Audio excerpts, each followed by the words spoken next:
our connection. We'll see. We are live. We are delayed but live. We're only delayed a couple seconds. Yeah, they're not too bad. For us, no. Yeah. Oh, Kat. Kat is going to grace everybody with her presence. Come on, Hilda. Come on, Hilda. There we go. Yeah. She's terrible. Chris is being Catman tonight. Apparently. Catman. Let's see how many we cycle through. Yeah. How many different cats will we see? And can you name them all? No. Not very likely. I don't think we've actually... Not for most. We haven't actually featured most of them. Yeah, I was going to say we haven't featured most of them. I yelled that. But I don't know. We're going to see how well this does tonight. For some reason, we only have one bar showing on our Wi-Fi. So, now we've got two. So maybe it's going to be okay. Hopefully it'll be all right. Yeah. Fingers crossed it's not the problem. But I think, I don't know. I could go and kick them off too. But then we've got like the funny wave thing going on. That's the light. Yes. I think it's good. Oh, perfect. How are you guys tonight? Hopefully good. Yes. We're good today. Yeah. I don't know, it was actually quite nice. Yes, go Team Woodcutter. Go Team Woodcutter, indeed. We're excited. It's kind of that relief to have the teams picked. Well, yeah, to know the team you're on. I say relief. Yeah. Well, it just puts that little bit of an edge into it now. Of okay, now it feels a little bit more like a competition, even though that's not the principle of it. I was going to say the opposite. It takes the edge off. It's like, now we know. Well, no, but I mean, like now it's like, okay, now we know the team. Now we got to get building. We got to get. We got to get growing. Well, that's what I mean. Growing, building, same thing, sort of. Maybe. We do have to build some more raised beds to be able to grow, and build some more garden space to be able to grow. Hi, Chris Clevercraft. Hello. We also woodcutter. Nice. Well, it's kind of nice to have, we were just saying there, it's nice to know what team you're on now so that you can start. It's not that you're planning because for us, it wouldn't have mattered which team. We're doing what we always do. But now it seems a little bit more exciting because you've got you know what's going on. You got a home base, I guess. That's sort of it, a home base. Hey, Pete. Hello. And for those of us who weren't in the first Shed Wars, now we know we're part of it. Exactly. Awesome. Yeah. Well, we knew before too, but it's official. Yeah. Which is pretty cool. The aspect of being official and on a team kind of makes it all seem like it's moving along now. And not to mention the fact that it's already the middle of March, almost spring. What, spring's the 20th? The 21st. Hey, Cliffside. I looked it up today, but I don't remember. Yeah, the 21st is, so that's Sunday. Sunday's the first day of spring. Sunday's the first day of spring? Yeah. So it is coming soon. Yes, we almost have no snow. Almost. Yeah, we're doing pretty good considering. Some icy patches and areas where the snow was piled. We've got some snow, and but that'll stick around. And the gardens, around the gardens, we've got a bit still. Really. Yeah. Yes. We're trying to avoid the temptation to what did we get? The red Russian kale, the Swiss chard. There was a couple other things that we covered at the end of the cabbage. The cabbage. We're kind of resisting the temptation to pull back the straw mulch. I took a little peek at my cabbage just to see what it was doing, and it's still alive under there. I don't know if anybody has actually ever overwintered cabbage. We're not sure if it'll actually make cabbage or whether it's just going to go to seed now. But in the fall, I'd planted, was it 20 cabbage plants or something?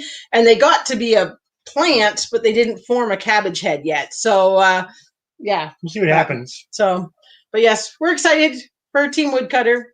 Not that Team Will It Grow would have been less exciting, but... But now we're on a team. But now we're on a team, and it's a great team. We were really excited as we were watching the draft and going, oh, yay. Mm-hmm. Well, it's kind of nice, too. There's a lot of people that we know on the team, which is awesome. Yeah, there was also quite a few channels that were brought up that I had not Yeah, I didn't even find their entry videos in the lists and stuff. So we've got to go back and watch a few of those for sure. Mm-hmm. We've got a few people and get caught up on subscribing to some, because some of them I hadn't heard of yet. So that's on the to-do list to get caught up on. That's the other part that's nice about it, is you're finding new people. Yeah, exactly. And seeing what they're up to. And people doing similar things, right? Mm-hmm.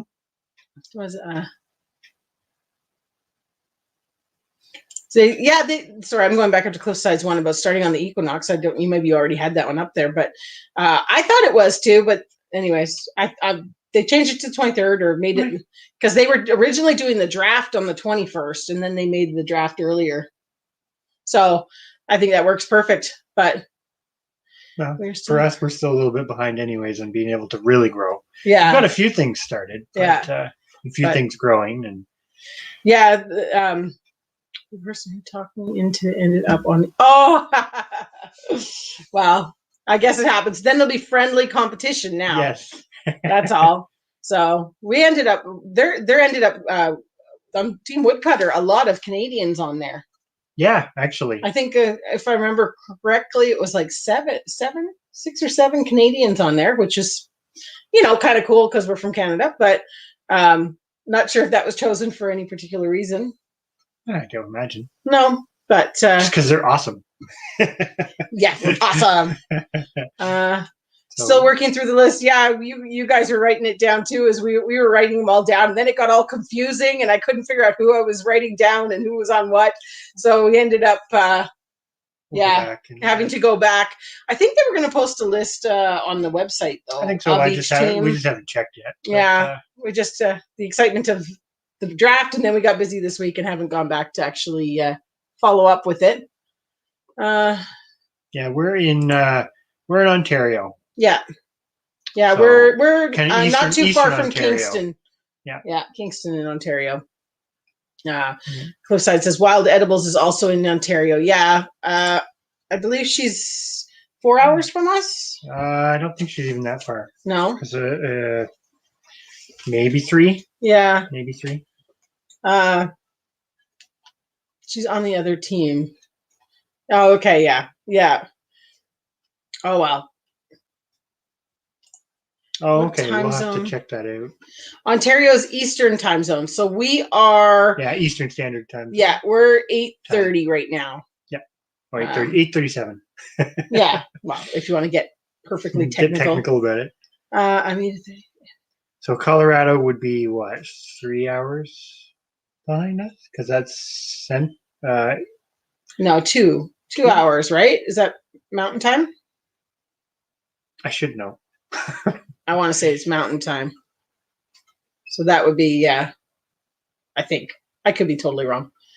30 minutes all of the draft without the trash talk. That sounds like a great idea. That's what we need to watch. Then we'll be able to figure it all out. Go down and write the list again. Yeah. Well, we have a basic idea of it. It's just a case of whether anything changed.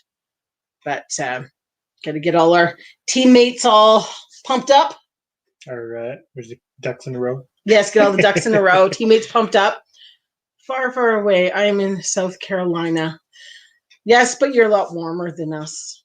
Yeah, so you're probably already able to start growing a few things, I would think. Some stuff outside. What's South Carolina would be zone 8? No, probably even higher than that. Must be higher than that. I'm not sure. I can't keep track of them all. That, and because our Canadian ones are just a little different than the US ones. I don't know why that is, actually. Okay. They're saying that 8A. So the list is on the 30-minute unedited version is on Will It Grows. So okay, we will go and check that out.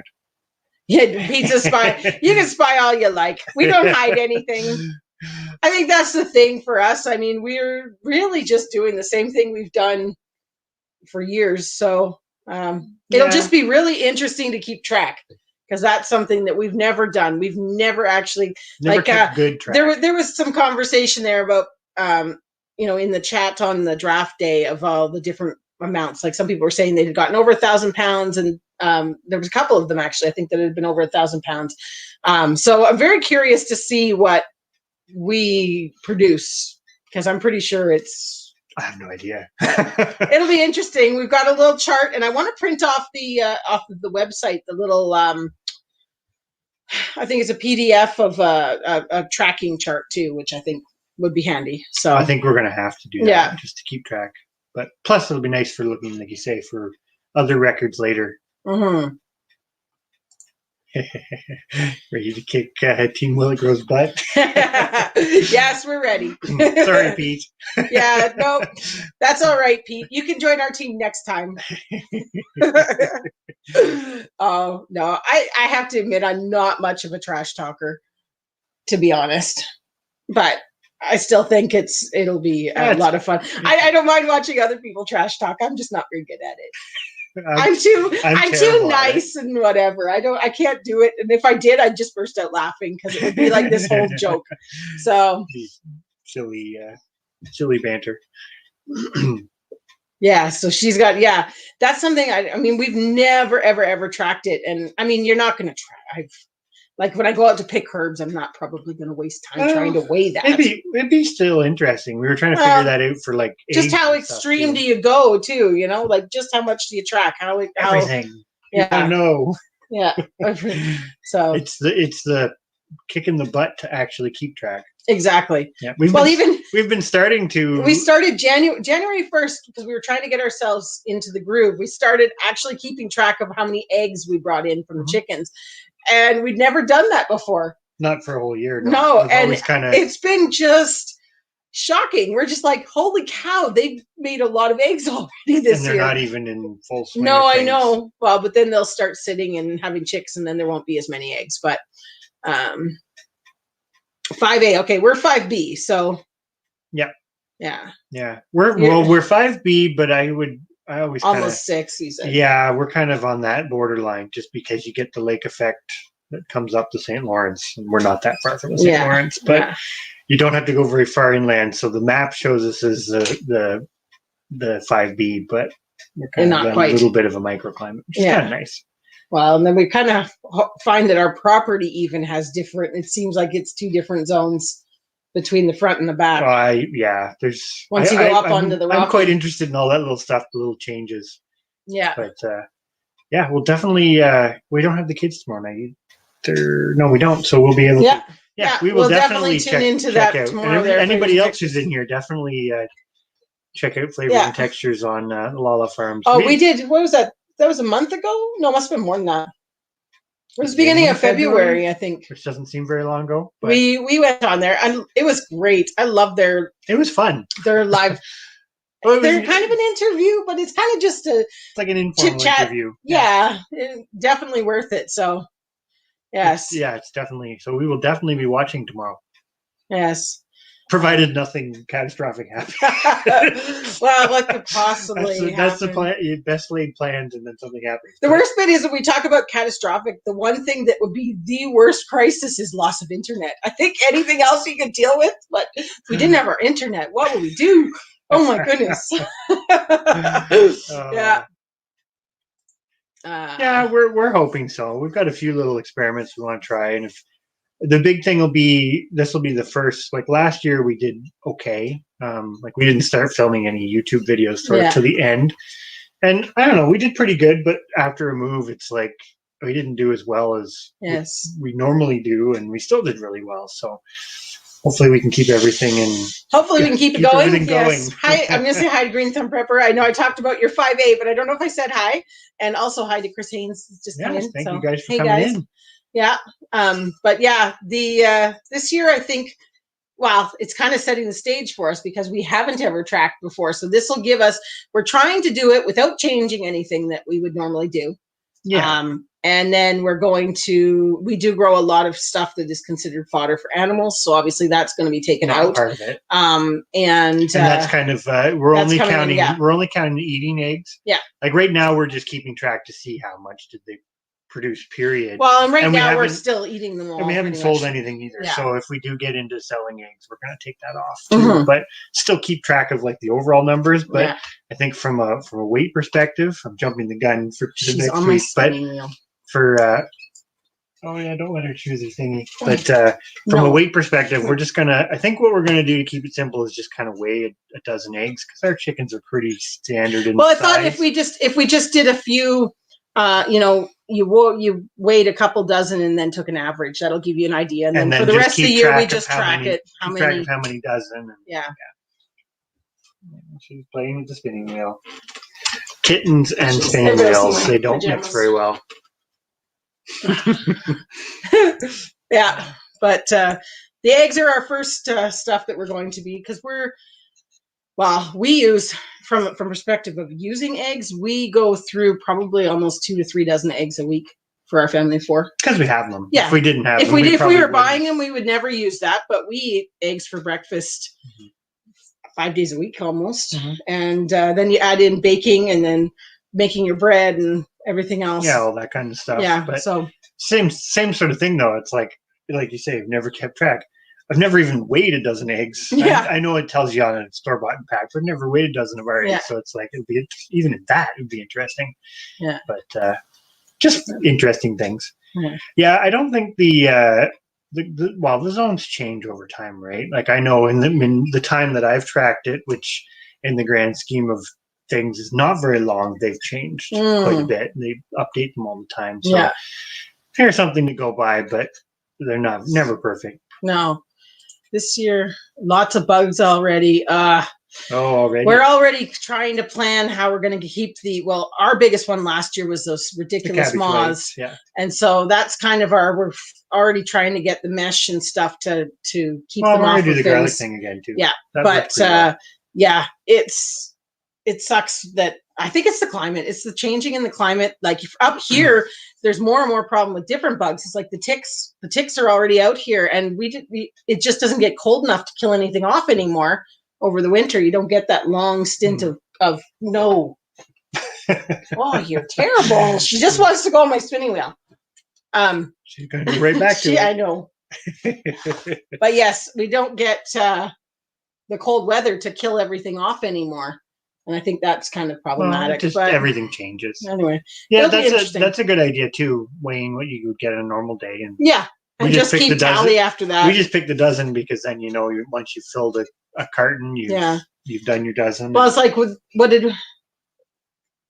the other day we got 17 eggs, and then the next day we only got 6, or 5.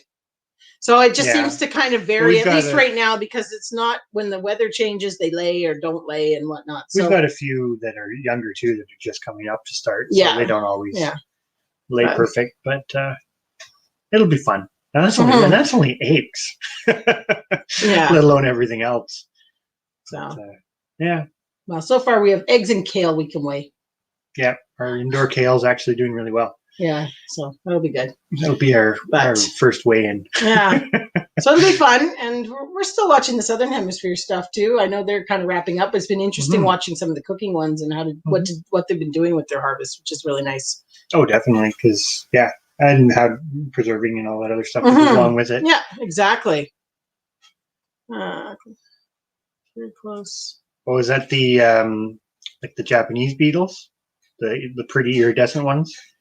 Those are, the Asian, the ladybugs. Okay.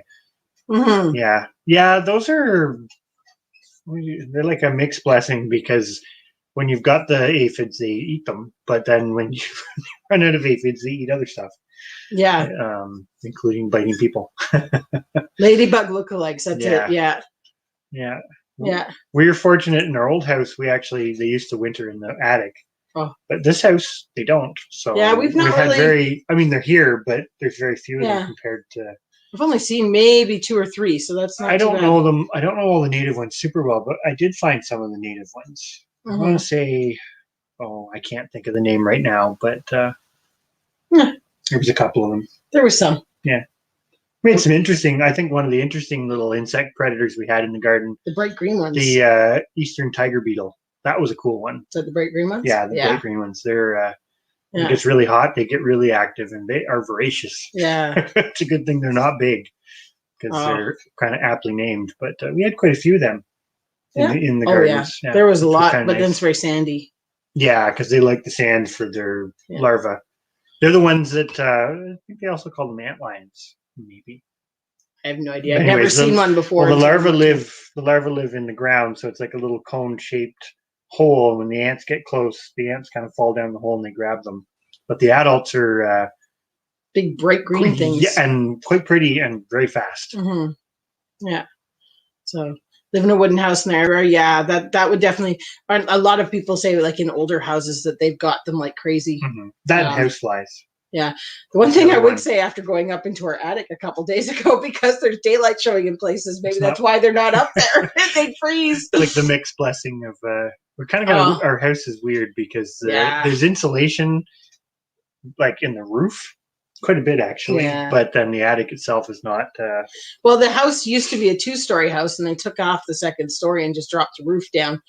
And it's kind of a weird, it's a weird house, but we love it. And it came with the farm, so that counts. The green beetles, that's the Japanese beetles. Yeah. Oh, they're terrible. Yeah. We've so far avoided having too many here, but then we're also being very careful not to plant stuff that they like. I'm not getting rose bush. No, well, at the old place, it was the rose bushes that they were all over. Yeah, they did love those. And what's the other? The canna lilies? Is that what they're called? The big purple. They like a lot of different stuff, like and they do decimate it. But But yeah, they're horrible. You can get little those little Japanese beetle traps. We bought a couple at Canadian Tire, and hey, Canadian Proud. And they worked great. You need to put them kind of about 20 feet, 30 feet from the plant that they're really all over. But it was just disgusting how many got into the little tube. But they did work really good, and they weren't that expensive.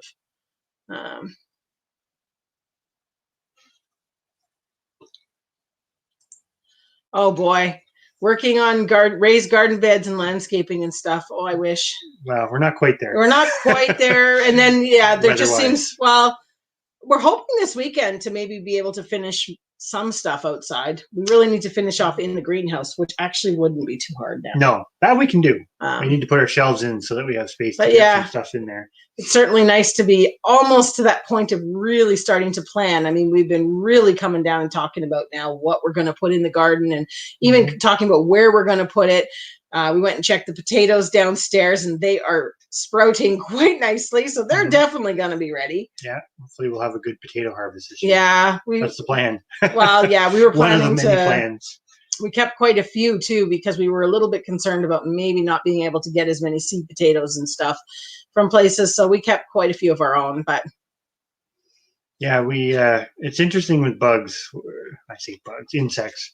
When something gets introduced, it tends to explode for a while until something kind of regulates it. Oh yeah, we had stink bugs. They were on the melons. Wasn't that what was on the melons outside? Yeah, I don't know if those are. I'm not sure what kind, if they're introduced or what they are, but we found the same thing when we had the ducks. They did actually do a really good job on the Japanese beetles, and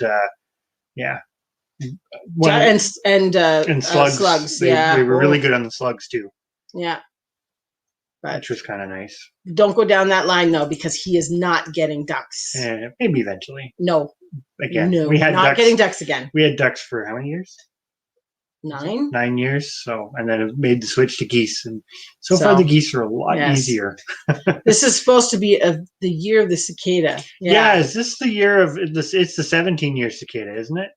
The one that comes en masse, because that was one of those natural events that would be really interesting to actually witness, although I know it's like deafening. Is that like what you see in the movies? Well, they just come in from everywhere, yeah. Well, so is that the one that took place during the Great Depression when the grasshoppers were so bad? Well, no, that's the big.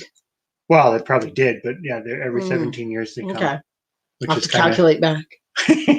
Figure out which year. Yeah, figure out which year.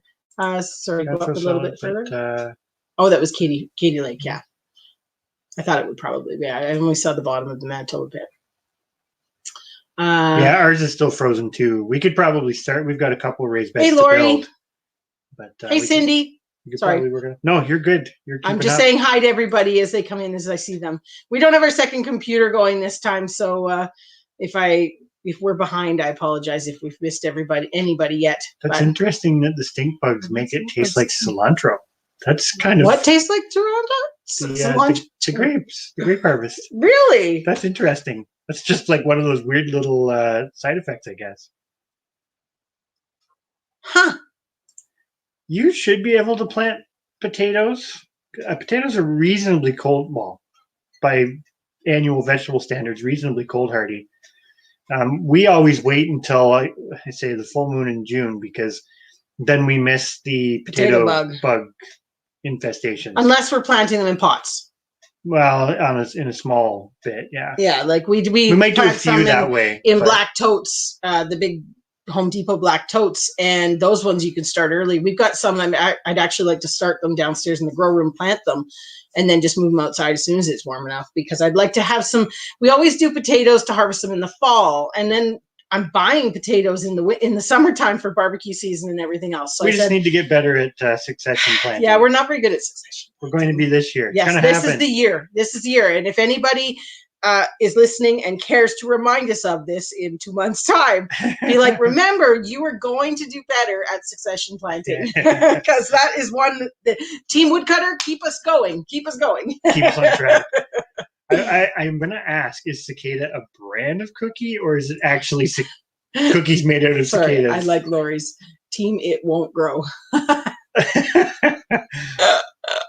That's pretty good. Cicadas make great cookies. She did answer it. Bug cookies. Interesting. I suppose really, why not? I mean, even it's like, well, even when you think about it, if you're eating if you eat shellfish and that, it's kind of the same thing. Have you watched the movie with this is going to be a total digression for a moment, but the one where he's got the guy from the West has got the brown and white horse and he takes it overseas to compete against all the Arabians, and the one that goes across the desert, and the girl tells him don't be afraid of the whatever. So is that the cicada? That must be that you can eat. Maybe. Anyway, that's interesting. I just thought it was something from the movies. Yeah. Makes sense though, because cicadas are distantly related to grasshoppers and stuff, and you can eat grasshoppers. Not sure crickets, what that movie was called. Hidalgo. Yeah, that makes sense though. When you squish them, they get that smell and everything, and yeah, it would get all over. Because stink bugs are the ones too. I know there's lots of different stink bugs, but they're the ones that make the foamy egg nest too, if I'm not mistaken. Chris knew what I was talking about. He said Hidalgo. Stink bugs do smell. Really? I never noticed that. We'll have to test that out and see. I don't eat a lot of fresh cilantro anyways. So not a lot. I tend to use parsley all the time, and I never ever think about using cilantro. If your Swiss chard is still green, it might be able to go to seed. Yes. Because it's a biannual. So if you have a big enough patch, you might be able to get some Swiss chard. We mulched ours. We left ours in our raised bed, and we mulched it like crazy last year with straw, and left it over winter, and I haven't lifted it yet because I didn't want to risk it. We don't want to do it too getting frosted. So we've still got it all covered, but we're hoping it will come up again this year so that we can get seeds for sure. That's the plan. Yes. And then the kale is out there too. We saved kale to get seeds. Yeah. Hey, Morris, Patch of Heaven. Yeah, thank you for coming in. Yeah. How are you guys? Hope you guys are doing well. Hidalgo is the show. See, Pete knew too. But anyway, so in Hidalgo, was he eating cicadas? Is that what she told him to do? Was that the cicadas? I don't remember. Anyway. He goes across the I did. I just always thought it was something. Desert, though, so I don't know if there'd be cicadas in the desert. They usually suck. Well, they were really big, whatever they were. Anyway, I thought it was just something for movies, but.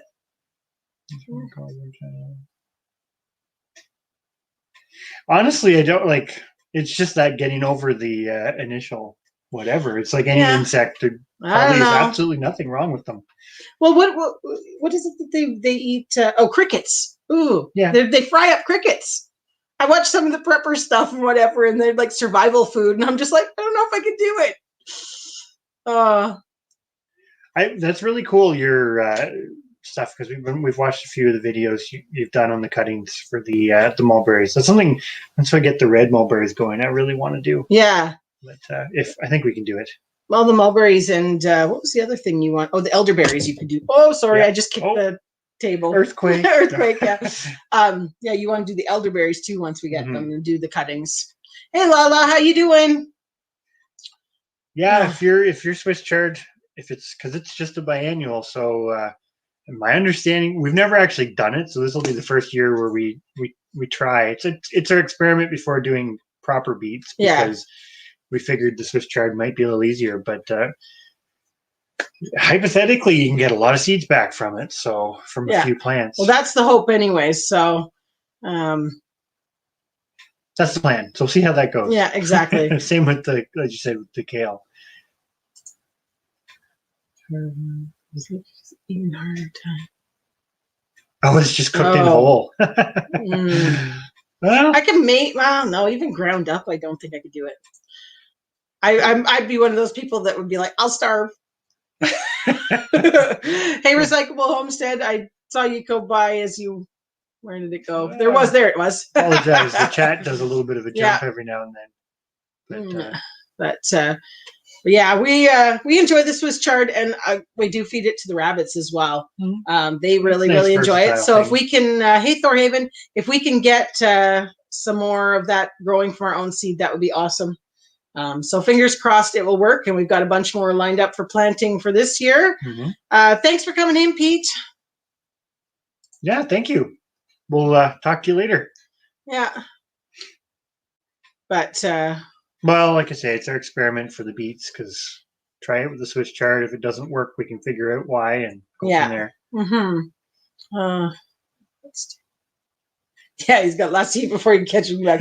I'd be scrounging all the I once trees completely by accident, I actually ate one of those Japanese beetles. It was in the salad, and yuck. Yeah, it didn't taste terrible, but at the same time, I wouldn't necessarily recommend it. Yeah, it was crunchy. Total accident. We've got ours. Ours is Red Russian as well, Vineyard Chicks. So we're hoping, anyways, because one.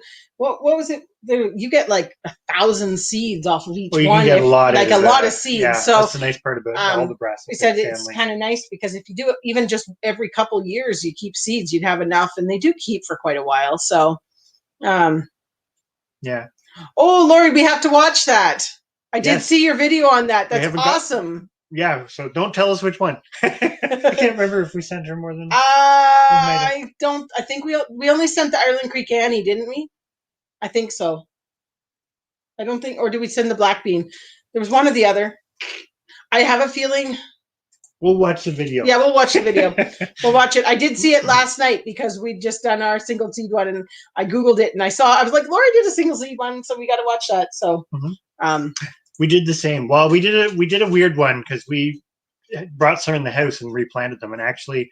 Probably this weekend I'll take the pots out and put them in the greenhouse. Yeah, because they had started to sprout above, and so you put a board or something over top of them. Yeah, keep them in the dark, but they're in the dirt now, so they're ready to go outside. So we'll see if we get some dragon carrot seeds too. I'm really hoping. It's another one of those things. They're very prolific. Sorry, I skipped ahead. That wasn't the one she said. I'll have to watch the video. We sent way too many seeds to everybody. Absolutely, Kyle, but never save the seeds. This will be our first time, I think, doing the seeds because of it being biannual, and we just were never organized. It always didn't get looked after well enough. Well, and we'd pick it all. We like the Red Russian too because, from a seed saving perspective, it's a different species of brassica than a lot of the other kales. There is others, I think, like White Russian kale and Siberian kale are all in the same species, but. We really try to do that thing where it's like, okay, it either has to be something that doesn't cross, or we can isolate easily, or it has to be something that totally different. Yeah. Beetle protein. The beetle is protein. Yeah. I don't know, but that's kind of like eating earthworms. People do it, but hey, Freehandly Maid, how you doing? But yes, we will watch your video there, Lori, so we can see which one we actually sent. I didn't make a spreadsheet or a list of what I sent to everybody. Oh, that's awesome that Flavors and Textures had a Red Russian kale go to seed. We've got a lot of them. Still popping up everywhere, yeah. Because we did a bunch of them because it's like the recommended population size is, I think, like 10 or some plants. Because apparently, and I believe it, because there's lots of resources that say it, you have to have it's ideal to have multiple brassicas of the same kind go at the same time. You get really good seed germination. Yeah. And then you can keep those for quite a few years too. So So we left 20 kale in one bed. We might not let them all go to seed, though. No, we might actually eat some of them. And then 20's a we've lot. got another bed in a different spot in with the cabbage that had probably 7 or 8 kale plants. Something like that. A couple of them were little. We might end up taking the little ones we'll see out, how they do. But we did in the 2 spots in case, because the one batch we covered for the winter with plastic, and the other one we just mulched it. So at least then we have both options, which I think will be good. We'll see which one does better. Yeah. But, I've looked into the sea kale, not in a big way, but I'm going to do some more reading on that. Was that the one she's saying was a perennial? I think it's some definite, always some reminders of things to go back and look up. Mm-hmm. It's easy to get over your heads when gardening. Yes. Yeah. We do. No, I shouldn't say that. We don't get over. Okay, no, we do get over our heads. I'm not going to lie. But it always seems manageable until it comes to harvest time. And then that's when like the meltdowns occur, because it's like you keep planting and you keep growing. And we don't forget, but you just kind of get complacent and go, it's not that important. You have to do something with it all once it's ready. Otherwise, it's garbage. It's the bigger things like tomatoes. That's the problem. Like we get going like 120 tomato plants, and you've got all this kale, and you've got this and that, all these things that you got to get going and using. It's a good problem. It's a good problem, but then you got to find the time to actually do something with it all. Have it compete with other things. Yeah. So we'll be buying another freezer. Hello, Welsh Hills Farm. Hey there. How you guys doing? Homestead. Another neighbor, really. I mean, you guys are less than an hour close from us. You're probably less than half an hour from us. No, you're probably a bit more than half an hour from us. It's one thing, the chickens, they love the crickets when they get going. We have a lot too. Actually, it was funny. Speaking of crickets, as a total side, I was in a call for work last summer, and one of my coworkers, the crickets were so loud. They're like, "Do you have like a TV show or something on?" I'm like, "No, that's the windows were closed, and you could hear the crickets." Oh my gosh! Yeah, it's nice. It's a nice sound to have. It's all right, but it's we don't have as many here, I don't think, as at the other place. But I don't know about that. Always an adventure in the garden. It is. Gardening is always an adventure. Yeah. Well, and you like to plant. I always say, we always plant more than what you're going to use, because you never know when you'll lose something, or it won't work, or they won't grow well. So we always plant more. And I said, then you get something where you get way more than you need. But at least chickens and other things always eat it. So thank you. Oh, that's awesome that you. That's all right. I think are we waiting from anybody? Maybe. Anyways, I think we're waiting on one more. We just kind of keep putting if anything comes in the mail, we do a little thing, and then it is what it is. We got to get some of them started now. I mean, we're getting almost to the point of being behind on starting some. We're not quite behind. We're still a little bit ahead. We've got a few things started. Well, our peppers and eggplants are doing well, so that's a start. But we got some peppers that we were going to try from the seed challenge, and we'll have to see if we can get them going quick enough. Yeah, but we do the mass freezing hole, and then you do that all the time with the tomatoes. Yeah, and it is nice because we did a video on that somewhere way back at the beginning. But I take them and I just kind of core out the top, and then I put a little X in the bottom, and it works so awesome when you take them out of the freezer, because the excess juice and everything drains out, and the skins just kind of come right off. It's really good. Make a little thicker sauce. Hello, MB Heritage Farm. Hey, MB. We give the grubs to the chickens. Yeah.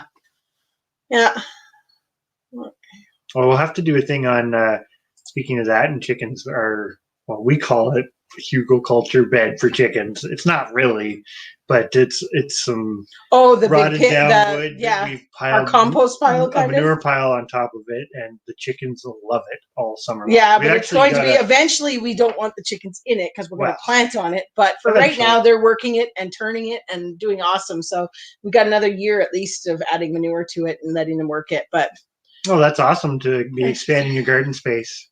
That is, when you can, it's great to do it. Yeah. But 30 by 15, that's pretty nice. Mm-hmm. That'll be another big amount of space. Yeah, we've got 2 areas that we're hoping to. One is the sheep pen right now, where the little girls are, which we're going to put the pigs out this spring so that they can rut it up like crazy. And then hopefully we're going to turn that into garden this year. And that will be... The coonies, they don't rut it up. They rut like about that deep. If it's wet, though, they will rut it up a little bit. They don't dig deep, though. No. It should be perfect for gardening. Yeah. I got another kitten.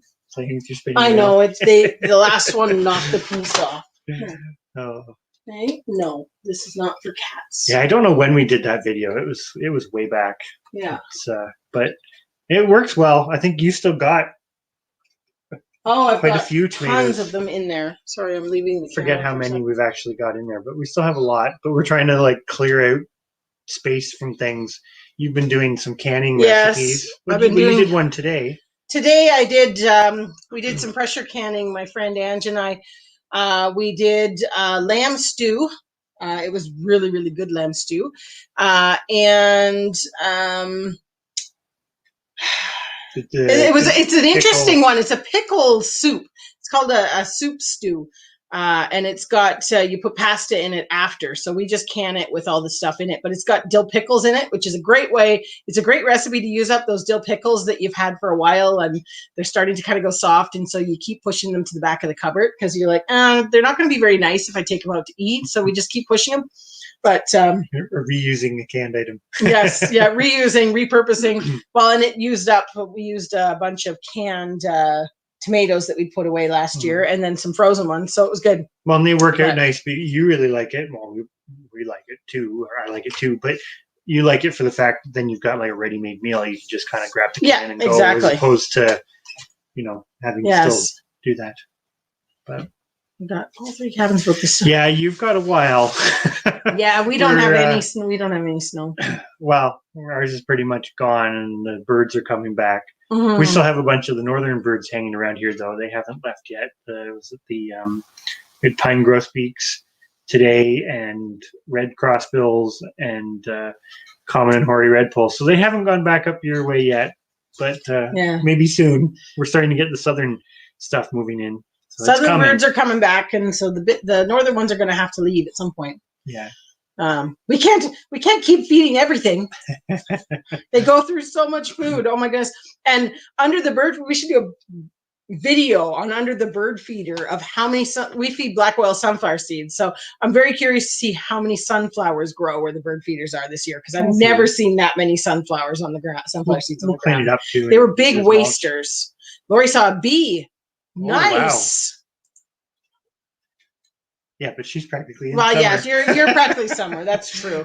Although that's a great thing for the team because you'll start early. Yep. We expect you to have top production before us. Yeah. No, the next week we are really warm. We've got quite a few days that are 15 and 14 next week Celsius. I don't know what that is off the top of my head in Fahrenheit, but that will be very, very nice to start bringing out those sorts of things. Snow will be gone, that's for sure. Yeah, we're going to run out of time to prune our apple trees because they're all going to sprout. I don't think we're going to get too many more done. Maybe this weekend. Harold. Now he's playing with the computer cord. It's not one thing, it's another. Wherever we go, the kittens go. Yeah, they follow us around. Yeah. Let me take this piece of paper and I'll throw it at him. There, that entertained him. Oh, we're so far off. So jealous. More seeds in the ground. Oh my goodness. We don't. Oh, hey, no. Oh my gosh. We need an office space where we can close the door for doing lives and stuff. So that no cats. Don't have to deal with cats. But yes, it'd be nice to put some seeds in the ground. I'm going to resist the urge, but I think it'd be nice to start some stuff to be able to move out to the greenhouse sooner than later. Mm-hmm. So that's the hopes for us. I think this weekend that's going to be a job. One of the jobs is get the greenhouse set up so that it's usable because we're pretty much there. The list of jobs for this weekend coming up is insane. Yeah, but that's going to be one of the bigger priorities. Yeah. Sorry, I didn't see what Canadian Proud said. We're going to start filming this summer.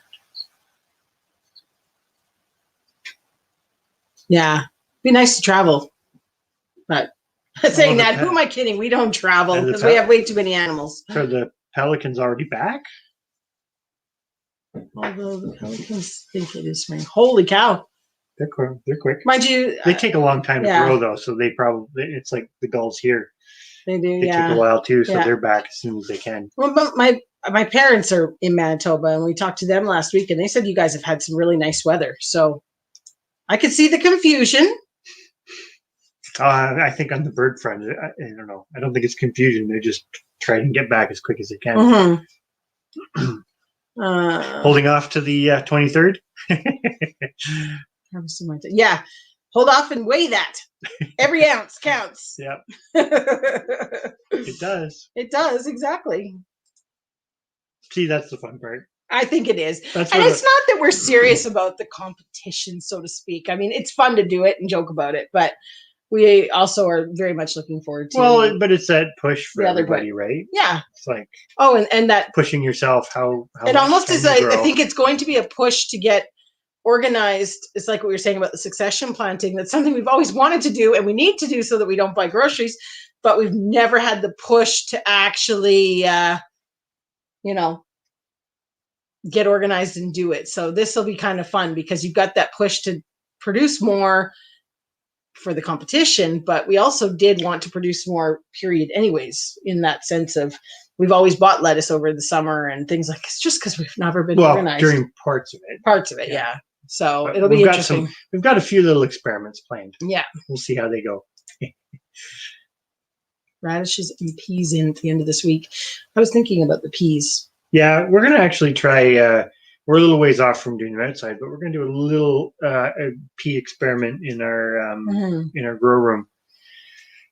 Do a little batch and see how they do. Get a little bit of we got from, with the Canadian Seed Challenge, we got some seed, Gardening in the North, the ones we're going to try? Yeah, the snap peas that we got from Gardening in the North, we're going to try to grow inside, see how they do, because we would like to, over the winter, grow them inside next year. So that's the hopes. Mm-hmm. Pelican laying on ice. I could see it. It would just be like birds always do weird things that you wouldn't expect. I don't know. We went.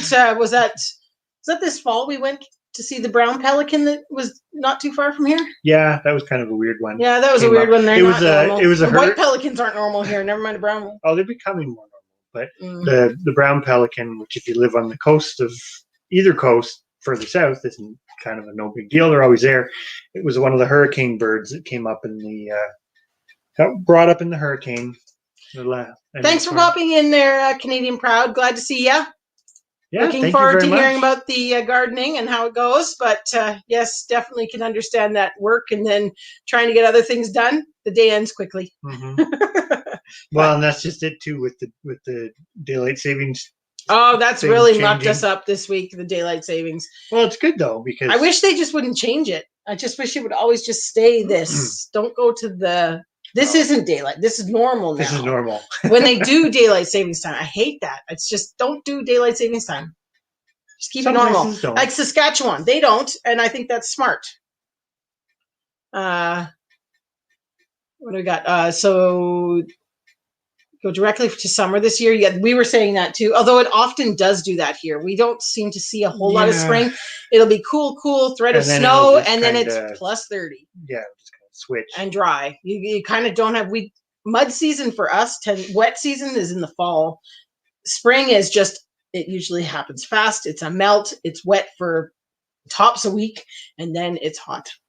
Usually. Yeah. So it'll be interesting to see. And then, so we'll see if we get April or May showers. I'm hoping we do, because we're still pretty dry, judging by the amount of water that's in the pond. Yeah, the pond is still not as full as it normally is. The pond is quite a bit lower than it was last year. Yeah. Like still probably a good 6 feet lower than what it was. And that's quite a big area. Yeah. So I used to live, when I was in Manitoba, I used to live near this place that was called Selkirk. And it was right on I'm going to get this so wrong, the Red River. I think it's Red River. And anyways, it would just be so full of pelicans. I mean, I can remember going to the beach, even up Winnipeg Beach, and there would be pelicans out where you're swimming. It was just so peculiar. Now I think it's peculiar. Anyways, I didn't think that at the time. No, it's normal. When something's normal, you don't think it's... But now it's like, oh my gosh, we used to like go and chase. If somebody sees a pelican, we go. And yet, I grew up. It's like it's close by. Yeah. We're big birders. That's not a homesteading birding thing, but it does. There is a part that is still beneficial, right? Because there's some birds that are really nice to have around because of the beneficial actions that they do, and then you can kind of promote them, and that's a whole nother topic. Yeah, I agree with you, Cliffside, and you know what, our neighbors do too, because now the roosters are crowing at 6:30 instead of 5:30, and I think that the neighbors would probably like it if we just stayed at this, but it doesn't work. They all want to, you know, government or whoever's in charge wants to change. The birds are on the right time. Yeah. Well, that'll be awesome to get your beds nice filled this weekend, and then be able to plant. We'd well, we were actually looking out there and thinking we're going to have to get some soil. We're going to have to get some soil. Even with what we've produced, we're still not going to have enough. Because our beds, well, we filled all our raised beds. We filled them for the first time here last year, and they've sunk down a good 6-7 inches. So that's a lot of soil. We don't have that much compost or a place to dig it from here. So we're going to have to probably get a truckload or two, I would have thought, of topsoil to put in there in a mixture with our compost. Mm-hmm. I did know that because they will travel like enormous distances from where they breed colonially. But another one that people don't think about is gulls will travel a ridiculous... Hey, Gypsy and the Vanilla Gorilla. Sorry. No, that's good. You're on top of it. But yeah, even gulls, they won't travel quite as far as a pelican, but they still travel far distance. And it's a bit of a short digression, but it's when people say like, oh, there's too many gulls or there's too many pelicans or these big birds that are kind of always out in the open and they don't really hide. A lot of the times you're seeing the same individuals over and over and over again because some of them live for a really long time too. What was that thing that you watched? Oh, we read an article about a ring-billed gull, which if you live anywhere in eastern North America, ring-billed gulls are pretty abundant and pretty standard. And it had been banded.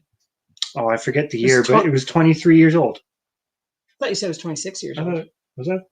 I 23 or 26? I have the article. I could check. I can't remember. But still, that's awfully old. Yeah, for a wild bird. Yeah.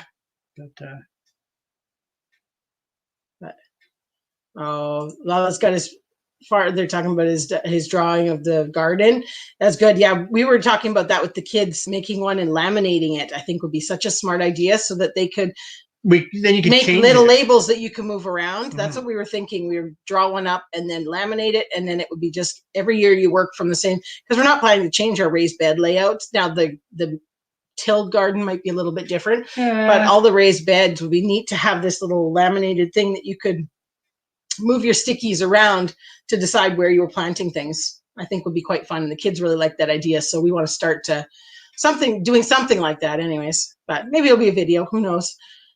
Sometimes the kids are motivated to participate in the videos, sometimes they're not. Yeah, well, they've been pretty motivated. Yeah. Is that the lesser blackback gulls that you're talking about? Yeah, because I think I heard about that. They colonized an area, and then there's a whole bunch of weird stuff that's gone on with herring gulls and great blackback gulls. But again, whole other discussion. Yes.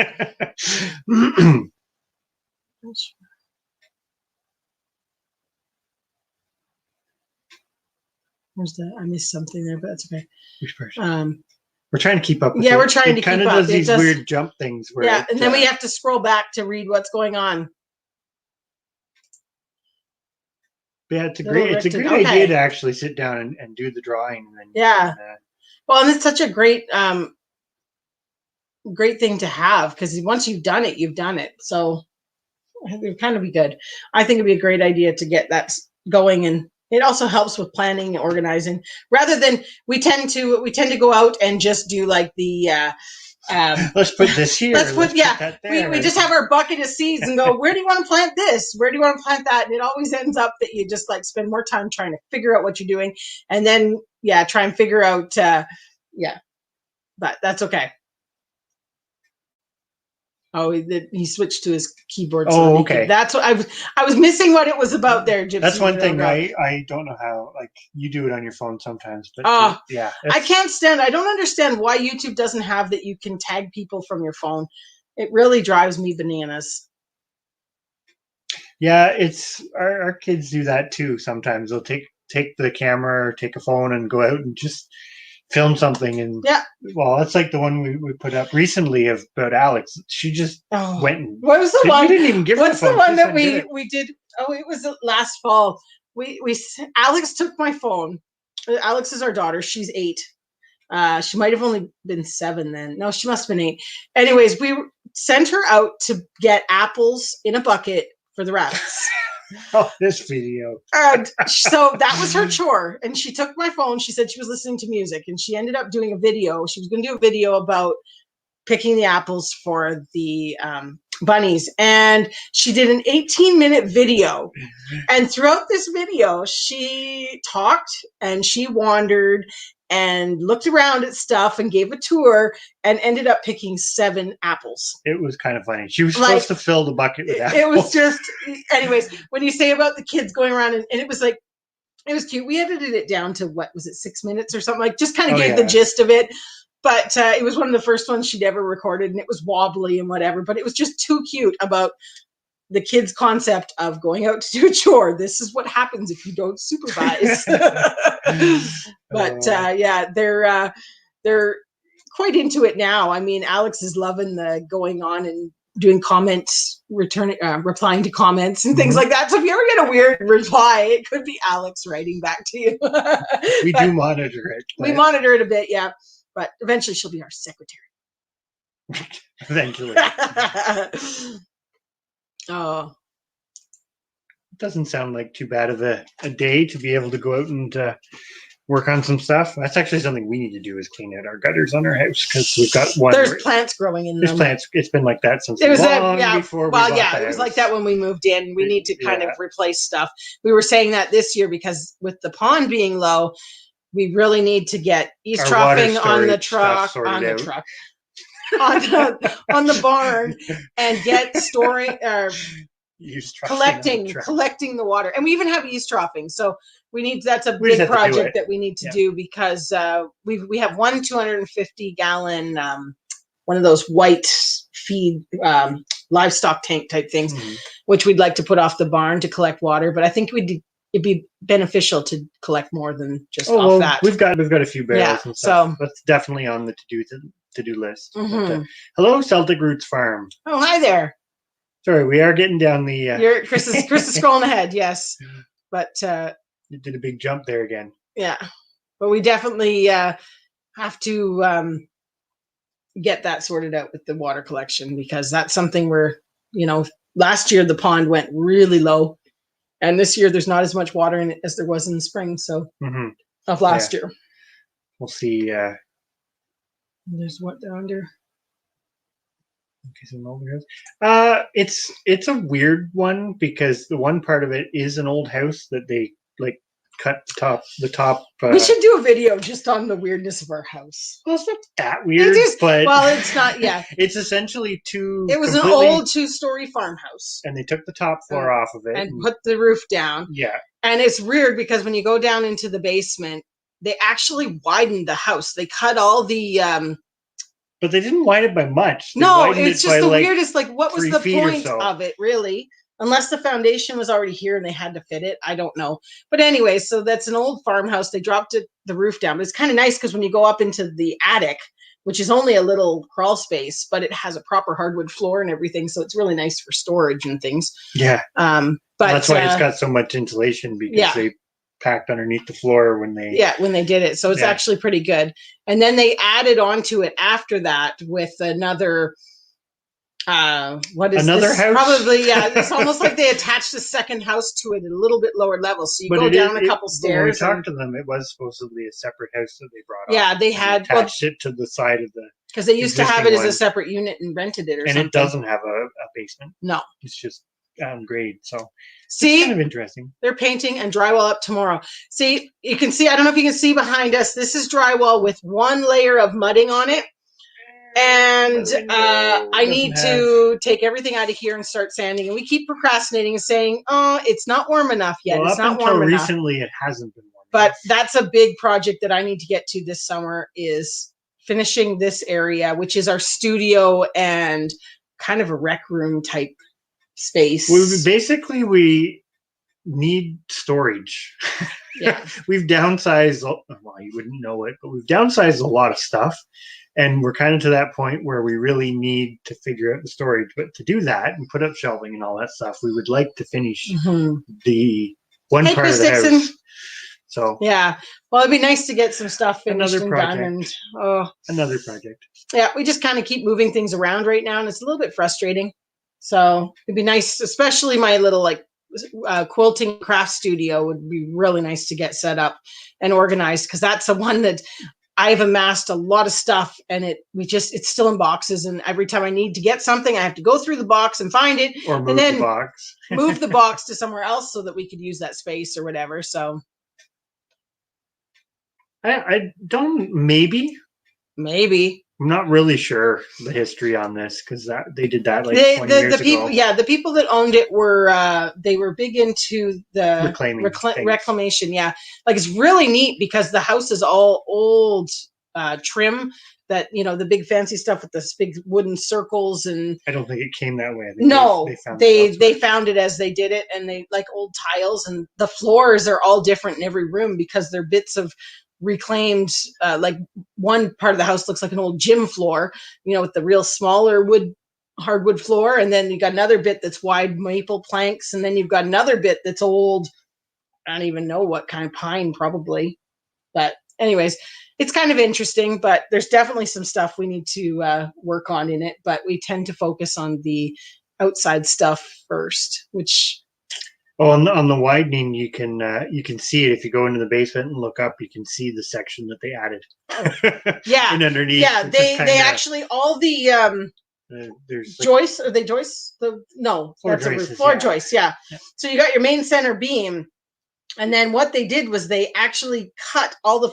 I assume it was when they brought it here, because it was brought to the site. They must have cut it in half to haul it here, and when they put it back together, there's like a 2.5 foot gap between the floor joists, where they then put new joists going from one to the other, and then a new beam. So it's got kind of two main beams. Yeah.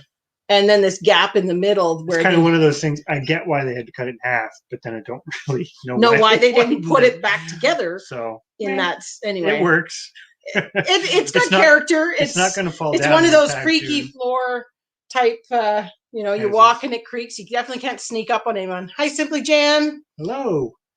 Go Team Woodcutter. Exactly. We are excited. We've already kind of been talking about getting excited for our first weigh-in on the 23rd. Yep. It might not be big, but we've got stuff to weigh. That's pretty exciting. And what else have we got? We've got our big rams going to the butcher on April 7th. So that's going to be a good thing to add to our weigh totals. Yeah, he'll count. He will count. Our current house used to be 100 years old. Yes. That's cool. That is cool. Yeah. Old houses are interesting. Hi, Deborah. They have their issues, but they're interesting. Oh, I love character. I think it's great. And to be honest, I mean, we've talked about this before in videos, but this house, when we moved, we looked at it the first time, we were like, no way, not a chance, no way. And then the second time we came, we went, well, the farm's kind of nice. And then the third time we were like, yeah, we'll get it. It took 3 times before we were like, yeah, we like it enough. But then now after being here, yes, I think it's great. Good night, Lala Farms. Yes, thank you very much for coming in, Eric. Yeah, thank you very much. So your house was made of like a calf barn? Interesting. Really? I could see it because there are some really nice barns. But yeah, that's intriguing. Huh.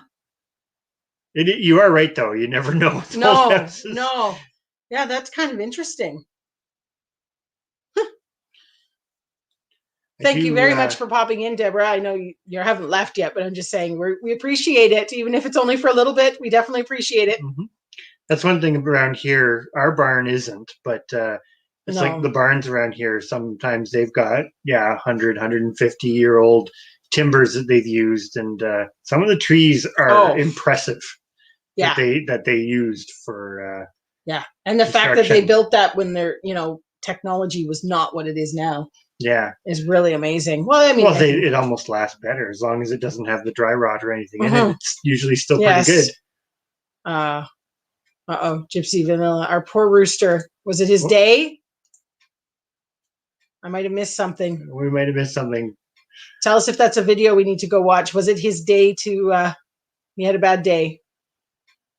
Were your kids born? That brings new meaning to that saying. Yeah. Oh, that's kind of funny. That is quite funny, actually. Has a new addition. Huh. Yeah, a lot of them do. They're like, well, even over time, some of the really old houses and old school houses that were converted to whatnot, they usually still have something that was added off the back. Like the number of old stone farmhouses in our area that they added on 2 or 3 additions, a woodshed. Well, there's even some where they still have the old carriage addition. He's waiting until Shed Wars to do his rooster. Make it count.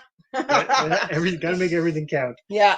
We've got one rooster to do, but he's not old. They're little. He's too little. Hey, come on, how you doing tonight? I was going back to what you were saying about the house. Before we bought this place, we looked at a beautiful, beautiful old brick house. It was nice. It was really nice, but it would have killed us, just the amount of work it needed. But it had this addition off the back that had to have been a stable. Well, I think it was the old carriage horse. It was built to have the carriage and the animals horse underneath, wasn't it? Yeah. And it was really neat, but I mean, it was in such rough shape. But you can we even offered on it, and you could just sit there and my romantic notions start picturing what we could do with it, not picturing the budget, but picturing what we could do with it. And I see that all the time. We live on the road that we're on it's the Loyalist Parkway. And when the Loyalists came from the States, they built all these beautiful, they call them Loyalist houses with the little a peak over top of the door and the arched window. Anyways, I've always loved them, and it's so wonderful. Nice. But even now, there's something that is so expensive to upkeep and to maintain or even repair for people. A lot of them are just going to waste and falling down. It's like the old barns too, right? Once they get to a certain point, the people just kind of let them go a lot of the times because they're it's cheaper to build something new and tear it down than it is to fix it up. But that's like, I always admire people that do fix up the old barns, because it's part of heritage, and it's I don't have one, and I suppose if we did, I would probably try my best, but our barn was built in the 80s, so our barn's pretty new. Yeah, ours is new by barn standards, so but our cows are old. Well, the two that we have are not. The breed is old. Yeah. This place is really no fun. Oh, the original well's got that sulfur. Yeah. We were actually talking about that tonight because of my newest little experiment. Oh, yes, with your my fish. But in our old place, our well, it was okay. Like, it always tested good, but I don't think it was as good of quality water as what we get out of this one. But then the best way to put it is at least half of our property is basically what would have been like an old beach dune. So it's quite sandy. So you've got a massive sand drainage filter thing, which is kind of good. Well, that's what we kind of said about where the pond is, because the pond is at the bottom of the sand pit, and all the water just filters down to get to it. So, I mean, for the most part, it's crystal clear in that pond. So would I drink it? No, not without one of those really, really fancy.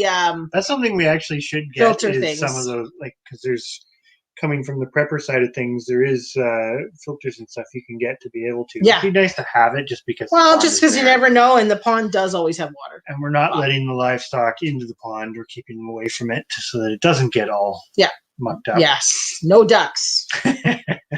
No ducks. Yeah, they probably would actually. Yeah. This is what the barn.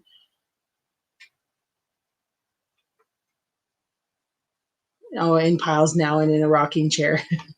Well, at least you used it for something. I've seen a lot of people take their old barns and make doors and all sorts of things, tables and things like that. Well, a lot of the wood oftentimes there's, well, I shouldn't say a lot of it, but oftentimes the wood you can make into all sorts of other things. Yeah. Oh, yeah. Not something that we have the skills to do, but I could probably learn it.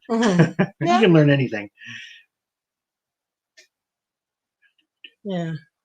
Well, that makes sense. The filtered water for drinking. That's what we did, kind of. Yeah. Well, this place we bought, the well is 280 feet deep. So we're kind of hoping that there's nothing in there. We hope that nothing ever goes wrong with the pipe to get down there. Well, but actually, it was that dug wouldn't matter 89 because we've got the jet pump. Jet pump. So. Yeah, but good for us. Good filter. Well, that's cool. To make a bigger setup to filter more water. It's a good that makes idea. sense. Yeah. Coming soon, Barnwood Projects by Gypsy. Hey, it's a good one. Yeah, I think so. Well, this is the thing. You guys are this way too. It's like there's a lot of other things you do besides just. And they kind of are all related. Yeah. Sort of. It's like Thanks for coming in, Cliffside. We appreciate it. Yes, thank you. Yes. But yeah, homesteading. And same with you, Deborah. Thank you so much for coming in. Hope you guys have a great night. We'll see you next week. We'll be on again. It'll be the start of Shed Wars. Yeah, we will live our first weigh-in. We can do that. It'll be fun. Work. Yeah. But so Vineyard Chicks also does the Berkeley filter. Iron in the water, yeah. Yeah, we had our old place, we had a whole deionizer system that we had to put in. I think it was like $5,000. It was crazy to make our water usable. But they said that was the option, or you could dig another well and have the same problem. Yeah. That's actually something we might have to invest in the future as a second well. So like livestock. Livestock well. Because I don't know if we can. This year we're just going to use hoses and buckets and make it work. But it'd be nice to put another one a little bit further back on the property, but that's a pricey investment, so we'll see. It's not in the cards for this year. No, maybe one day YouTube will pay for it. Well, who knows? We can always dream. Yeah. Yeah. But with that pipe, and I live there. A piping truck, yeah. Yeah. Well, we're kind of glad that it's a relatively young well. Like I say, they put it in 89 when they moved the house here. So we'll have to replace the pump at some point. But that's the pump kind of looks like it was older than the house. No, I think it's just that had a rough life. Well, that's the one thing we get concerned about when we start running the water for the animals and stuff is how much that pump's running. It'll eventually go, but night, Cliffside. Finding the art in everything. Mm-hmm. Yeah. You're better at that than I am. I'm too I don't know about that. I get too practical sometimes. Yeah. But at the same time, I agree. It's a good idea. Like split it up into your playlists and stuff because it's all things that I've always been very artsy fartsy. I took fine arts at university, so that was kind of artsy fartsy. And then I've always done the crafting, quilting stuff with my family, with my grandmother. And then we went through phase, we made soap, which I would like to eventually make again. It's just That's on the docket to do. That's on the docket. I used to make jewelry. You used to make wood carvings, like your fish stuff and things. Get the fish down. Oh, you're going to get your fish down. Oh, we're show and tell. Yay, show and tell. He's got to move his Star Wars figures first. I only have 2 down. Yeah, he's going to get done. When did you do this? I can't remember. When I was in high school. Yeah, this is one of Chris's. It's covered in cobwebs. I was going to say, don't take the cobwebs off. I don't know if I can show it. There we are. It's big. Yeah. Don't ignore the cobwebs. This is, the house cleaning comes after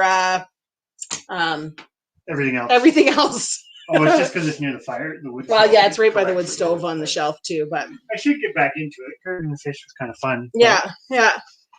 In 70 someone. Maybe next time I'll show one of my art paintings. You should for show and tell. That's what we'll do. Every live, we'll just do some sort of show and tell. Yeah, we can do that. So Chris does fish carvings. That was our show and tell. What did we do last time? Oh, it was the squash. Yeah, squash. Yeah. We did sweet potatoes. So yeah, flat roofs definitely would be a pain in the butt for quite a few reasons. Yeah, I couldn't imagine. We get worried about ours even with the pitch sometimes, the way the one roof is pitched one way and then the other one's a little bit lower and the snow builds up on it so badly. Like this year, that was a big mound of snow up on that Well, that's roof. because we get the freeze thaw, and you end up with ice up there. Mm-hmm. Yeah. Yeah, practicals are too. Yeah. Oh, I think so. You like to do all the technical side of things too, which I don't do. Like he loves doing the thumbnail stuff and that for on YouTube, where I can't stand that stuff. So that's your artsy fartsy side. There you go. He likes to take the photos and make them look all nice and whatever. Hey. Yeah, we're lucky we had the hydrant in the barn already. Now we had to replace it this year, which was a bit of a job, but we were able to do the replacing ourselves. Yeah, and it cost a little bit extra because we bought the wrong hydrant the first time. We have a second hydrant that we are eventually going to do something with. Yeah, we want to run it out to the garden, run another pipe underground to the garden, and put in the second hydrant. Now, since it didn't make sense to send it back at this point, because we will use it eventually, but we bought the wrong size one, so. See, Gypsy and Vanilla Girl, they like her artsy fartsy side. I should get back into it. I like fish. Yeah. Well, you wanted to do the wood burning too, didn't you? Well, you do wood burning. Yeah, you do the wood burning on it. Okay, yeah. For parts of it. Yeah. A log home would be nice, but we always kind of say that too. But I think we're not moving again. No. We're here. This is where we will, until we go to a senior's home, I've already instructed Alex that she will have to look after us in old age here. How's that for cramping your kid's style? Well, it's the equivalent of two houses. We just cordon off one and live in one side. Section off the one. There you go. Yeah, but see, show and tell. There we go. That's what we'll do. Yeah, show and tell's fun. Yeah. Well, there's so much. This is the thing we find about ourselves. And this is where we have a bit of a dilemma with our channel, because we do a little bit of everything. I mean, even like we kind of really focus on the livestock and the outdoor stuff with our channel, but at the same time we do a lot of cooking, canning, prepping, and then we do the arts and crafts, and I think we do a pretty good job of, we just kind of film whatever we're doing. Well, yeah, we do. We do just kind of film a little bit of everything, but it is sort of hard to not confuse people with how much stuff you've really got going. I mean, this is something we've just been talking about as we try and build our channel a little bit. I mean, I don't know, we're building at a decent pace, but we sometimes find we hit like little stalemates where, is it stalemates?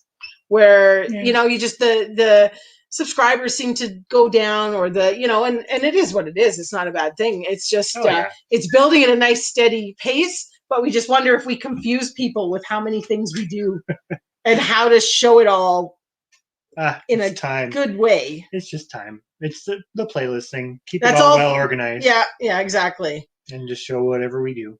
Yeah.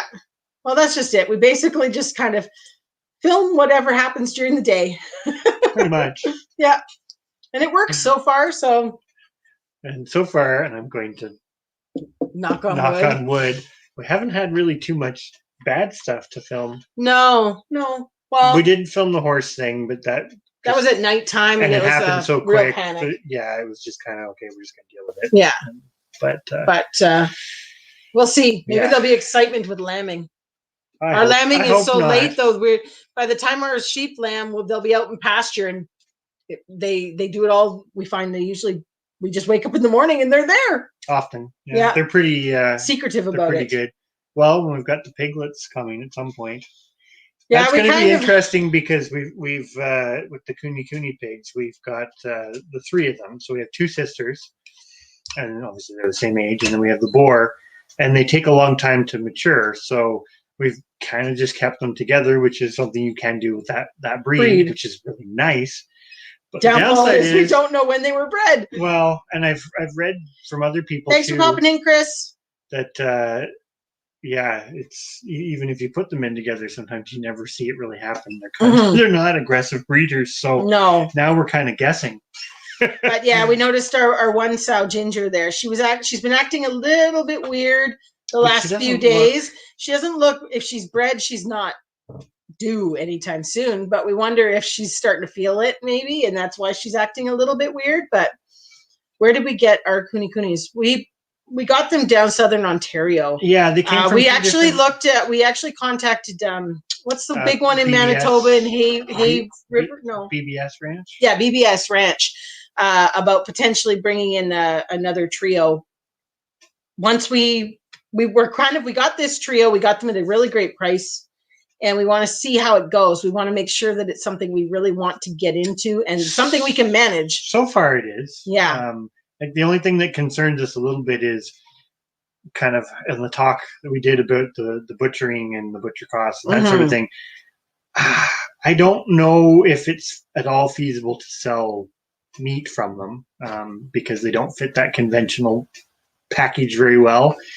So on one side of the fence, I'm sure we can consume most of it ourselves, but we also don't want to be overrun with piglets. So it's kind of finding that balance, like, oh, we do this all the time.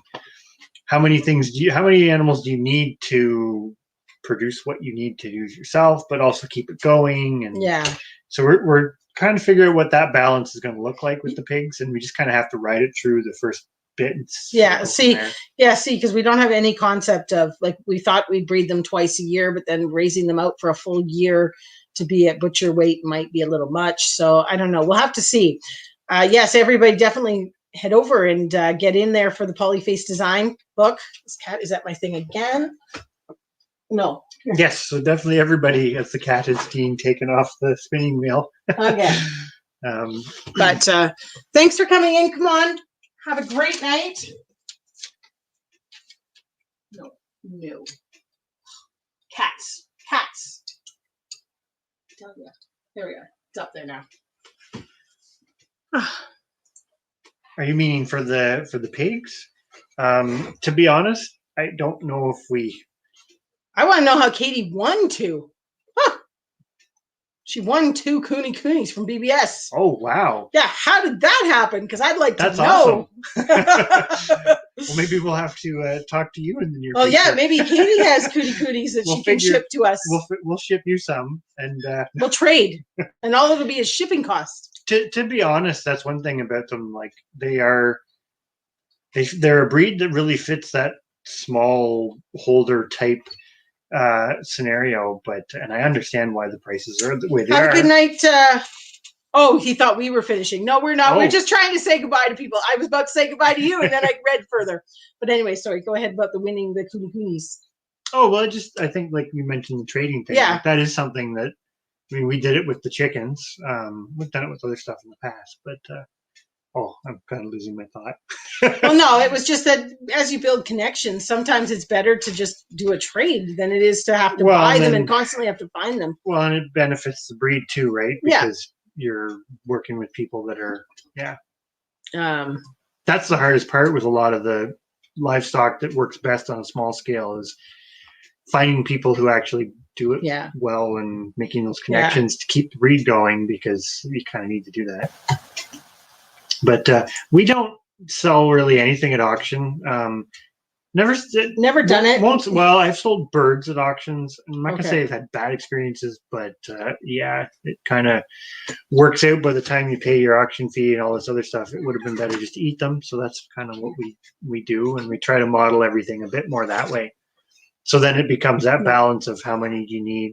It's like chickens, right? You can have quite a few hens, and that's fine because that just means you're producing more eggs to a point, and producing more chicks. So kind of a no-brainer. The sheep are similar. We kind of say, having an extra ewe or two doesn't really make a big difference because they only have 2 babies at a time. So it's not like you have a rapid population explosion.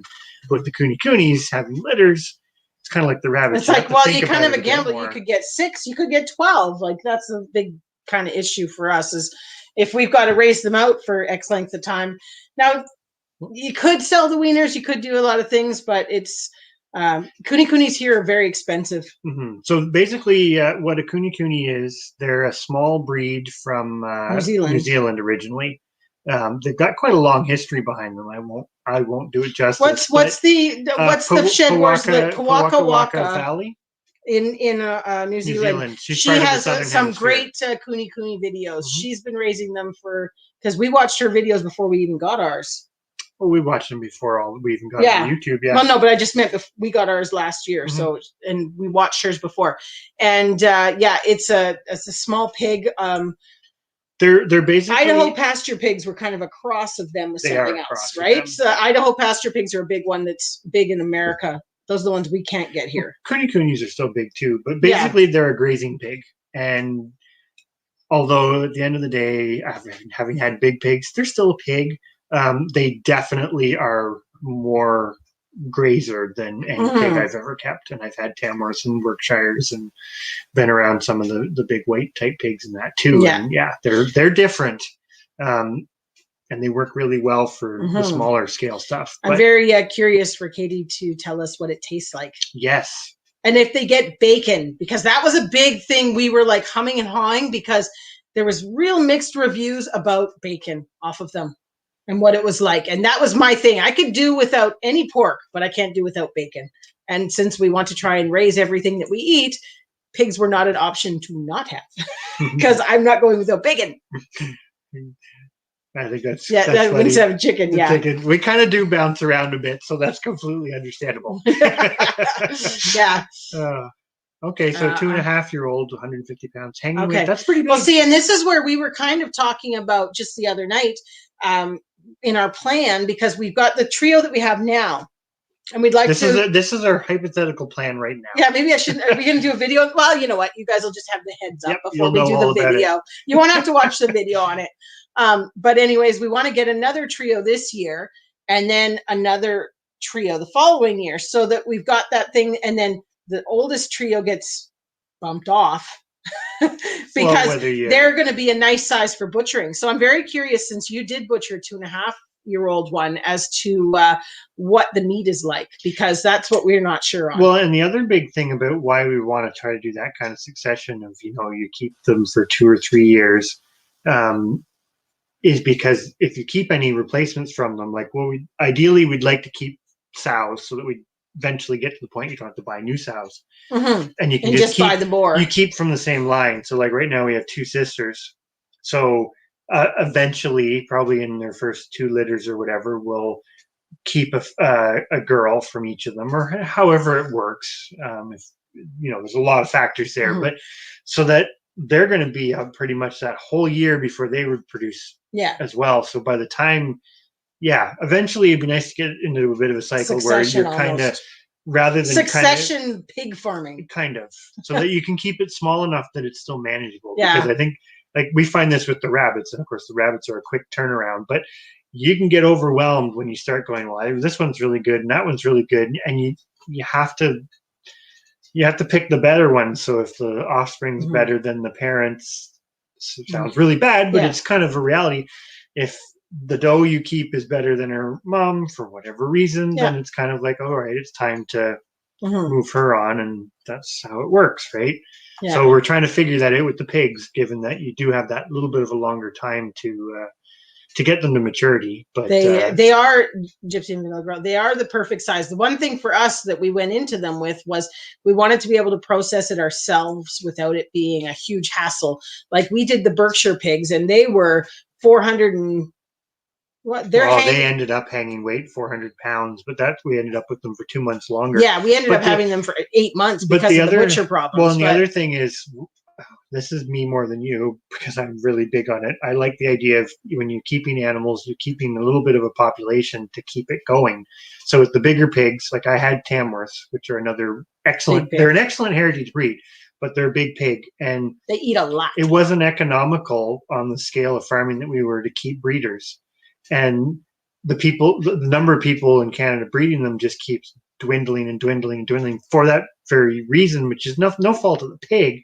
But, when you can't recoup it back in meat sales or this, that, and whatever, it gets really hard to justify it. Whereas the coonies, we're finding they don't cost you anything. Like by comparison, they've cost us nothing to feed for our breeding trio in comparison. And even if you have to put 4 of them in your freezer instead of one big pig, it still costs you less than. So from a sustainable perspective, we're kind of looking at it like we could actually keep a little population of them and keep ourselves with pork. And, that's really benefiting the pig too, because then you keep that population going, part of it. So anyway, lasted till the next morning with bacon. I'm curious, Katie, how many do you have? Do you just have a trio, or do you keep?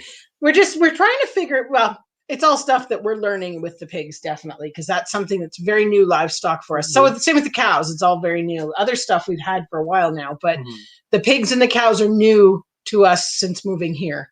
Well, like I said, the pigs are. We had the big. Coonies are new the Cooney to us. Are new, we're not new to pigs. Yeah, but I will be doing a video on half our slaughter time. Yeah, wow, that'd be awesome. Yeah, we'll definitely be looking for that, Yeah, because that'll be interesting. Yeah, because sometimes that's the stuff, because they're so small, it's hard to get that good information. Well, that's the thing. It didn't matter, like we say, if you can get some, we still want to be able to send some to the butcher so that you could sell some of the meat. Or we have people that have asked us, "Oh, you're going to have pork?" Friends and things that we know. So we want to be able to say, "Yes, here you go." So we do want to send some to butcher. So they need to be of a decent size to do so. Like you say, that 2-year mark. Yeah, which does work out. Yeah, I'd be curious. We need to buy a scale, one of those walk-on scales, because I'd be really curious as to what our girls weigh now, because I'm pretty sure they'd be at least 90 or 100 pounds hanging. And they're just coming up to a year. They'll be a year in April. They're big. They're big, but then our boar is small. Our boar is half their size. So our babies will end up smaller because of that. But that's okay. I've never actually tried that. I have watched videos. Tennis ball also, I think, works too. I've seen it for white-tailed deer, but I've never done it. When we did the sheep there recently, I'll be honest, it came off not bad, but I was kind of surprised actually at how well it worked. But it would be interesting to try it. Yeah. I'll have to look into it. So what do? You put it under the skin and use it to pull it off? I think it's under the skin, and then it's tied around the outside of the skin, and then it's been a long time since I've watched. We'll have to, like he says, search it. We'll Google it. We'll Google it. But we will definitely. We'll have to try it. Yeah, works quick and well. Huh. Sometimes that's the hardest part, right? Yeah. I even find that with the rabbits, when we do the older ones, getting them out of the. Getting skin off them is sometimes a bit hard, but compared to the young ones. Sheep are thin-skinned. I don't know. I didn't have tide used as an anchor. Yeah. That's what I thought. The only thing that I had anything to do with skinning before that was the rabbits, and the rabbits were just like so delicate. The sheep seemed not quite. It's pretty thin though compared to like deer and that. Yeah, deer's quite a bit. Well, I don't want to say quite a bit, but it is thicker. Well, we're hopefully going to try keeping some of the hides eventually, but it's just not in the cards right now. And I don't really want to store something like that in my freezer and take up space, but. Oh, we have less fat. Okay. Shows the skinning. Okay. Yeah. We'll take a look at it because that's interesting. Yeah, we'll definitely go and check that out. Well, that's what we kind of were hoping, and we definitely wanted to always butcher ours in the fall after apple season, because that's what we did with the Berkshires when we had them for the extra 2 months. We didn't want them getting fatty. We fed them apples. Apples replaced half their food. Maybe more than half. Like we would feed we'd be 5-gallon pail to the pig every day. Well, that's the thing. We're hoping that we are going to cut a few of the apple trees down in the pastures just to thin them out and so they grow better. But we want to leave them because that's another food source that the pigs and the sheep eat them too. So, yeah. Yeah, the rabbits they're easy, but we found the skin when we did the actual trying to tan the hide. That's where the skin was really thin. Yeah. We're trying to pull the hide. With the Champagne d'Argents, it really depends on their age. Like the younger ones, I totally agree. I can do them quick, but when you get so we've even done some that are 2 and 3 years old. They're a little tougher to get off. Mostly because they're big. Well, you did that one. Remember, you had to tie it to the hitch of the truck to be able to pull it. Yeah, but it's also because it was big enough that. This is going to sound terribly bad, but I think everybody in here right now is okay with this. The little ones I can pull with 2 hands.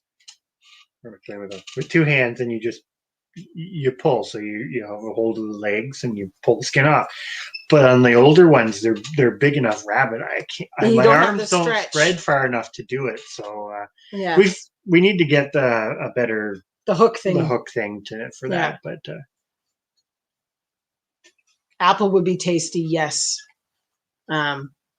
we found it very, like, compared to Berkshire we'd had before from other people, it was very good. So I think, and we have 350 plus apple trees. So these ones ate apples until we didn't have as good of an apple harvest for the for fodder apples, because we had the apples were still in the tree when that real bad frost freeze kind of came, and so they all went too soft to keep. It just didn't. We were feeding them. We had taken a bunch of apples, like you say, at the very end of the season. Yeah, we threw them in some Rubbermaid totes and put them in the loft of the barn, and they basically just froze. But the pigs still ate them. Yeah. So we did have to feed when it warmed up the last time. We had to feed what was left quick because they were going to mush. But they still ate them really well. So that's like another one of those. It's just the work to go out and collect them, but you can store a lot of food that way. Yeah, which is kind of nice. Well, and the rabbits too. We saved some for the rabbits too. Yeah, we've done the tote for like the salt and stuff for the rabbits. We haven't done it with the sheep. I think you talked about it in the video. We watched one guy's video because he put it in a garbage can. Yeah, we do want to do it, but right now, the fleece is too long to really make it worthwhile. And I'm not sure that on the sheep, like I know for deer and goats and stuff, you can separate the hair and just have the leather. I don't know if you could do that with the Icelandics. Maybe you can. But so for now we took the fleece off so that we could spin it. And just left it. But we didn't keep the hides from the last two, but we probably won't from the third one.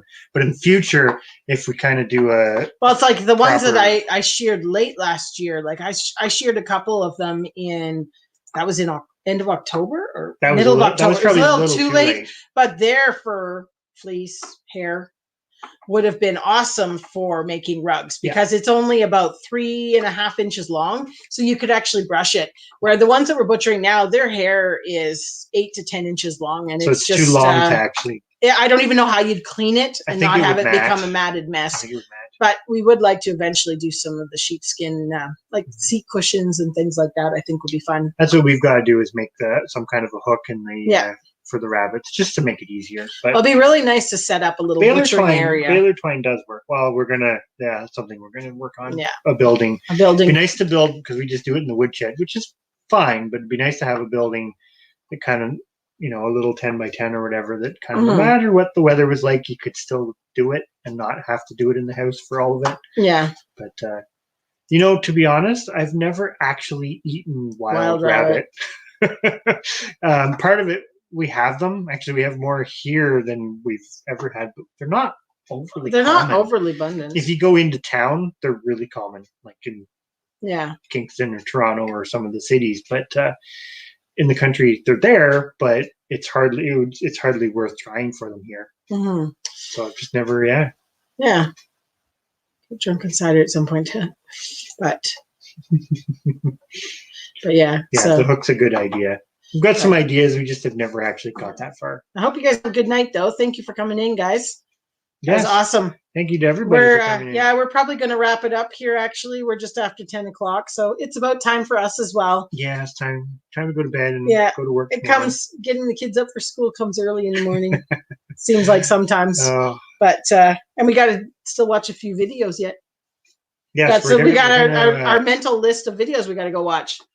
Before it's mentally blocked from our before something else comes up, exactly. But anyways, hopefully everybody has a great night, and we'll be on again next week, and go from there. Next week we'll be weighing in for Shed Wars. We'll be that much closer. We'll be next week. We will be spring. So thanks for coming in there, Walsh Hills. Yeah, thank you everybody. I hope that things are going well at your homestead there. Spring is coming. I'm going to go to this one quickly. Oh, yeah. I have heard of that with an air compressor. That's something to potentially consider too. Huh. But we might not try it on the next one, but we might try that. Blow up. So that's interesting. Yeah. But on that note. That sounds a whole lot easier. Oh my gosh, the fiddling with the knife and the. That sounds. I didn't think the sheep was too bad. No, you did a pretty good job actually, so that was good. But anyways, we're gonna get out and thank you everybody for coming in. And for sure, and have a great night. And we shall catch up with everybody next week and catch up on some video watching. But have a good one.